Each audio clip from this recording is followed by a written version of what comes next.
मित्रांनो, तुमचं पुन्हा एकदा सुमिरित मराठी ह्या यूट्यूब चॅनेलवर स्वागत आहे. आजची कथा सुरू करण्यापूर्वी जर कोणी ह्या चॅनेलवर पहिल्यांदाच आले असाल आणि अजूनही सबस्क्राईब केले नसेल तर नक्की सबस्क्राईब करा. धन्यवाद.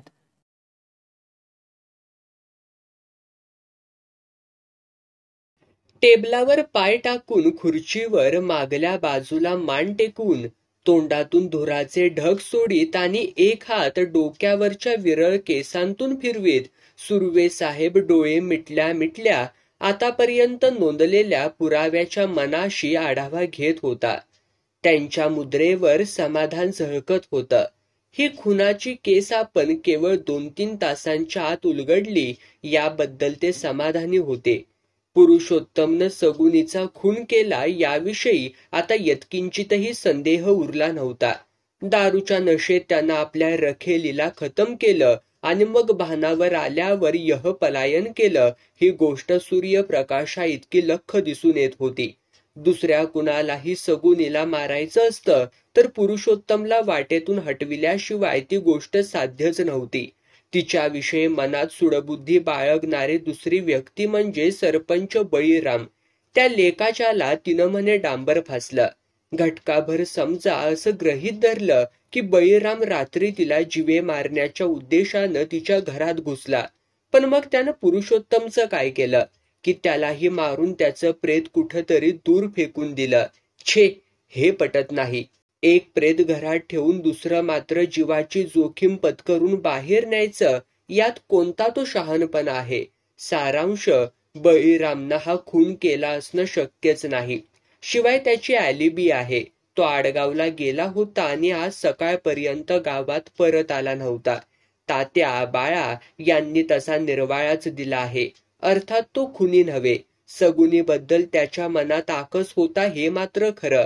परंतु 4 वर्षांपूर्वीच त्यानं तिचं श्राद्ध करून तिचा संबंध तोडून टाकला होता.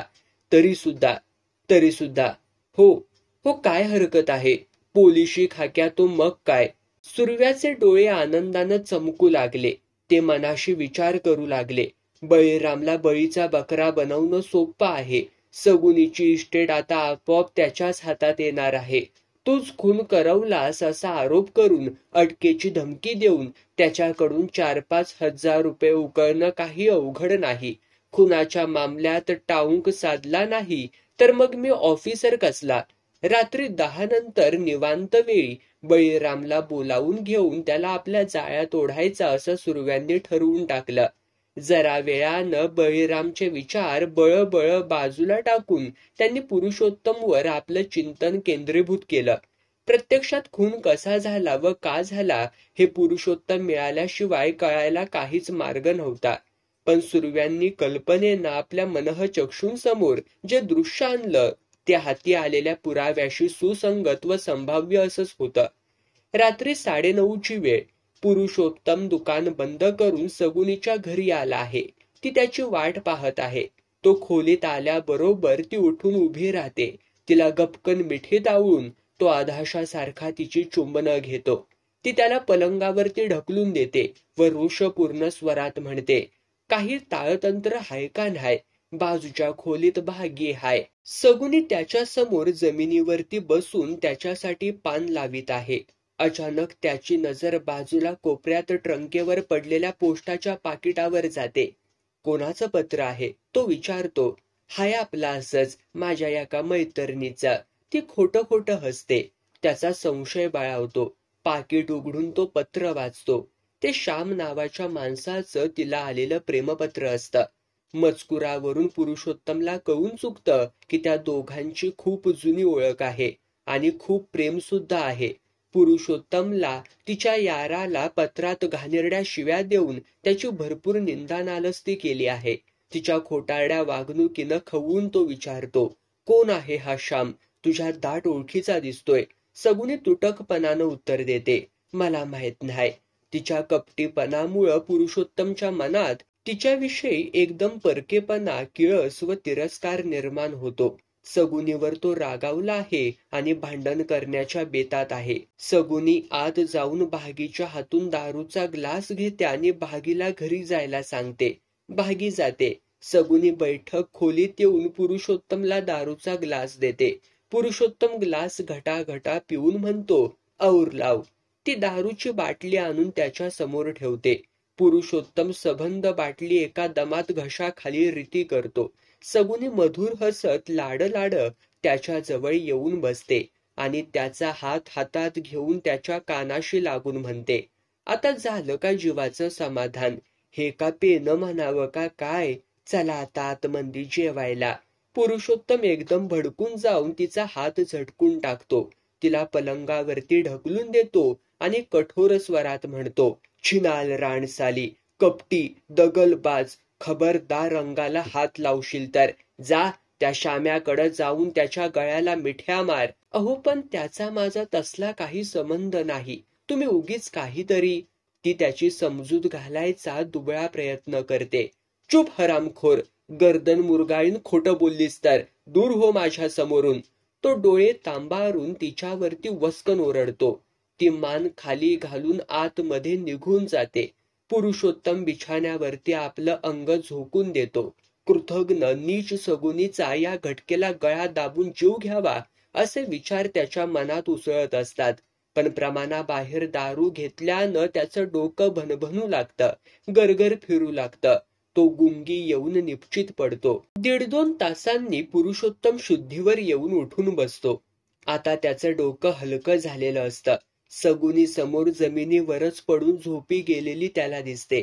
तिला पाहताच त्याच्या चित्तवृत्ती प्रक्षुब्धाने उत्तेजित होऊन उठतात. तो पलंगाखाली उतरून आतल्या खोलीत जातो. सगुनीचं कपाट खोलून नवी बाटली फोडून तो आणखी दारू ढोसतो.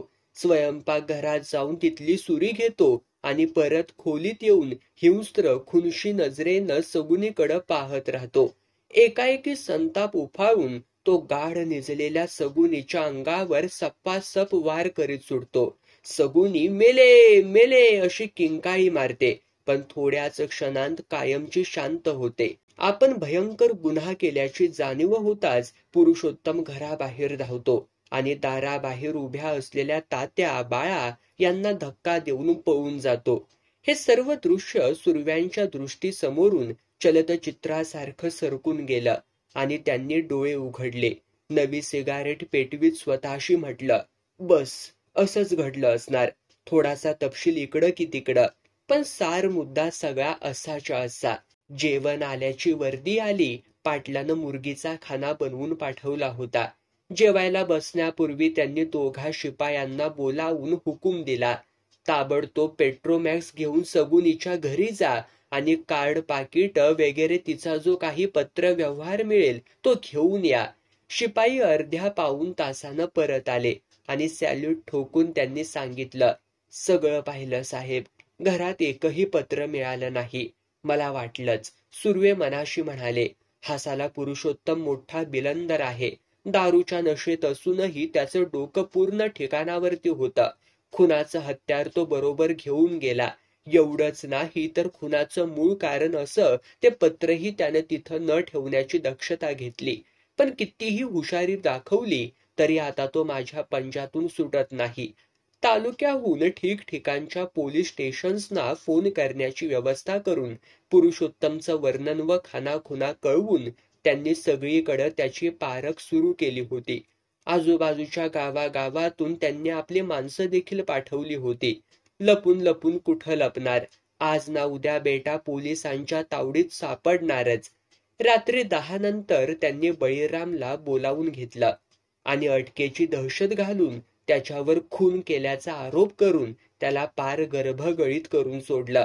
खून मी नाही केला आणि माझा त्या कृत्यात जरा सुद्धा संबंध नाही असं बळीराम गयावया करून नाना परींनी सांगू लागला. पण सुर्वे ऐकून घेण्याच्या मूडमध्ये नव्हते. त्यांनी त्याला चक्क बजावलं, हे पहा सरपंच, आम्हाला काय बुद्धू समजलात की काय तुम्ही? खुनाचा उद्देश तुम्ही स्वतःच आपल्या तोंडानं सांगितलाय की तिनं तुमच्या तोंडाला डांबर फासला. तिची मालमत्ता हडप करणं हा दुसरा उद्देश. आणखी किती उद्देश दाखवून देऊ तुम्हाला? तुम्ही भलत्या घमेंडीत राहू नका हो महाराज. पण साहेब, मी तर काल अख्खी रात्र आडगावला. चुप! वेड घेऊन पेडगावला जाऊ नकोस साल्या. असल्या फुसक्या अलिंब्या आमच्या पोलिशी हिसक्यात टिकतील असं वाटतंय की काय तुम्हाला? बळीराम साहेबांचे पाय धरून काकुळतीनं म्हणाला. साहेब शपथ घेऊन सांगतो, आज सकाळपुत्तूर मी गावामध्ये नव्हतो. साहेब मला वाचवा. गावामध्ये माझी बेआबरू करू नकासा. तुम्ही काय म्हणसाल ते मला मंजूर आहे. त्याला उठवून त्याच्यावर नजर रोखून साहेब मजकूर बोलले. सरपंच, 50,000ची इस्टेट आहे ती तुमच्या घशात पडले. आम्हाला काय कळत नाही म्हणता. त्यातले 5,000 म्हणजे काहीच नाही. कसं? दिले साहेब, दिले. पण माझा गरिबाचा गळा सोडवा. मी बेगुन्हा हाय. लक्ष्मीचं दर्शन होऊ द्या, विचार करू मग. कंची लक्ष्मी साहेब? हा, आलं लक्षात. 3,000 आत्ता देतो. बाकीच्या आडगावला तुमच्या घरी 2 दिवसांमध्ये देतो. ठीक आहे. आणा, पण याद राखून ठेवा. तिथं माझ्यावरती भलती बलामत आणायचा डाव तुम्ही केला तर तुमच्या गळ्याभोवती फास बसलाच म्हणून समजा. स्वतःचं थोबाड झोडून घेत बळीरामनं म्हटलं. आईजान साहेब, पैसे बराबर पोचते करीन हो तुम्हाला. बळीरामनं अर्ध्या तासाच्या आत 3,000 आणून दिले. त्याला निरोप देऊन साहेब संतुष्ट आणि तृप्त मनाने झोपी गेले. दुसऱ्या दिवशी सकाळीच मार्तंड शिपायानं येऊन खबर दिली. साहेब, पुरुषोत्तम वाणी बायजाबाईच्या जंगलात लपून बसला असावा असा संशय आहे. म्हणजे इथून 10-1 मैलांवर जो डोंगराळ टापू आहे तिथं? कशावरून? डोंगराच्या अलीकडं 3 मैलांवर धनगरवाडी म्हणून खेड आहे. तिथपर्यंत मी काल गेलो होतो. रात्री तिथंच मुक्काम केला. तिथल्या एका शेतकऱ्यानं सांगितलं, दुपारी 4-5च्या वेळी माझ्या शेतात एक उंचेला गोरटेला लांब नाकाचा माणूस पाणी मागायला आलता. पाणी पिऊन तो जंगलाच्या दिशेनं गेला. त्याच्या गालावर काळा मस्सा होता. अंगात मळलेला नेहरू शर्ट आणि उंच काळी टोपी होती. साहेब, तो पुरुषोत्तमच असावा. मग तू त्याच्या मागावरती गेला नाहीस का? साहेब, जंगल दाट आहे. माझ्या एकट्याच्यानं काय होणार? 8-10 माणसं तरी पाहिजेत म्हणून परत आलो. सुरव्यांनी थोडा वेळ विचार केला आणि ते म्हणाले, ठीक आहे, आपण माणसं घेऊन आत्ताच जीपनं निघू. थोड्या वेळानं इन्स्पेक्टर सहित 10-12 माणसं घेऊन पोलीस जीप बायजाबाईच्या जंगलाच्या रोखानं धावू लागली. मुख्य रस्त्यानं 2-3 मैल जीप गेल्यावर धनगरवाडीच्या रस्त्याला लागली. हा एक ओबडधोबड खाच खळग्यांचा आणि कंगोऱ्यांचा गाडी रस्ता होता. आत दाटी वाटीनं खच्चून बसलेल्या लोकांची हाडं खिळखिळी करीत जीप अर्ध्या पाऊण तासानं जंगलाच्या तोंडाशी येऊन पोहोचली. सुरव्यांनी गाडी थांबवायला सांगितलं. 3-3 जणांच्या तुकड्या करून सुरव्यांनी त्या भिन्न दिशांना पाठवल्या आणि ते स्वतः 2 शिपाई बरोबर घेऊन समोरच्या दिशेनं जंगलाच्या अंतर्भागात घुसले. सर्वजण शक्यतो पावलांचा आवाज होऊ न देता दबकत सावधगिरीनं पुरुषोत्तमचा शोध घेऊ लागले. समोर बायजाबाईचा डोंगर होता.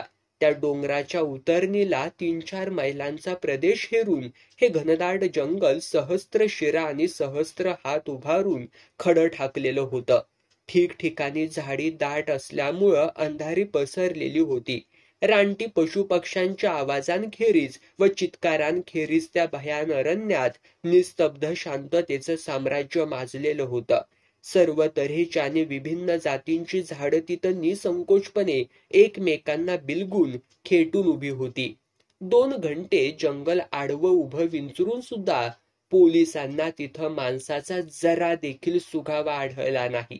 सुर्वे जंगल तुडवीत दुसऱ्या टोकापर्यंत आले होते. हिथं झाडी विरळ झाली होती. समोर 1 फरलांगावरती 2-3 उंच व विस्तीर्ण शिखरांचा बायजाबाईचा डोंगर सुद्धा दिसत होता. त्यातल्या एका शिखराच्या सपाटीवरती बायजाबाईचं छोटं देऊळ होतं. एका उंच टेकाडासारख्या जागेवर सुर्वे चढले आणि शोधक नजरेनं सभोवार टेहळू लागले. तिथूनच ते आपल्या मदतनीसांना म्हणाले, अब्दुल जमादार, समोरचा डोंगरही आपल्याला पालथा घालावा लागेल. आपल्या लोकांना शोध घेत इथं जमायचं सांगून या. जी हो साहेब, असं म्हणून जमादार निघाला. दुसऱ्याच क्षणाला सुरव्यांचा टेकडावरून आवाज आला, थांबा जमादार, जाऊ नका. भगवान, तू वर चढून माझ्या जवळ ये. भगवान ते उभे असलेल्या उंचवट्यावरती आल्यावर ते म्हणाले, उजव्या हाताला त्या करवंदाच्या जाळीत मला एक पांढऱ्या ठिपक्यासारखं काहीतरी दिसतंय. पहा बरं. भगवाननं कपाळावरती उजव्या हाताचा पालथा पंजा धरून साहेबांनी दाखवलेल्या ठिकाणाकडे न्याहाळून पाहिलं. मग तो म्हणाला, साहेब, गाठोड्यासारखं काहीतरी दिसतंय. तिथं जाऊन पाहून येऊ का? आपण तिघही जाऊ. 100-125 पावलांवर ती जाळी होती. तिघजण दबा धरून जाळी जवळ आले. जाळीतून माणसाच्या घोरण्याचा आवाज येऊ लागला. सुरव्यांनी जाळीत डोकावून पाहिलं आणि मागं वळून आपल्या सहकाऱ्यांकडं विस्फारित दृष्टीनं पाहून त्यांनी मान डोलावली. जाळीच्या आड रेतीमध्ये पुरुषोत्तम निसूर झोपी गेला होता. 2 दिवस तो आडवळणांनी छिप्या नागमोडी चालीनं लोकांना टाळीत रानावनातून भटकत होता. काल रात्री पोलिसांच्या भीतीनं त्याला झोपही घेतली नव्हती. कालपासून नव्हे, परवा रात्रीपासून तो उपाशीच होता. कोणाला अन्न मागण्याचंही त्याला धैर्य झालं नव्हतं. अंग गळून गेल्यामुळं या आडोशाच्या जागी स्वतःला सुरक्षित समजून तो लवंडला होता आणि चटकन त्याला झोप सुद्धा लागून गेली होती. सुरव्यांनी खाली वाकून आपल्या हातानं त्याचा खांदा हलवला आणि हाक मारली, पुरुषोत्तम. पुरुषोत्तम खडबडून जागा झाला आणि डोळे चोळीत उठून बसला. धास्तावल्या नजरेनं त्यानं वर मान करून पाहिलं. पोलीस युनिफॉर्म मधले लोक समोर दिसताच त्याच्या डोळ्यांपुढं अंधेरी झाली आणि तो रेतीत कोसळून पडला.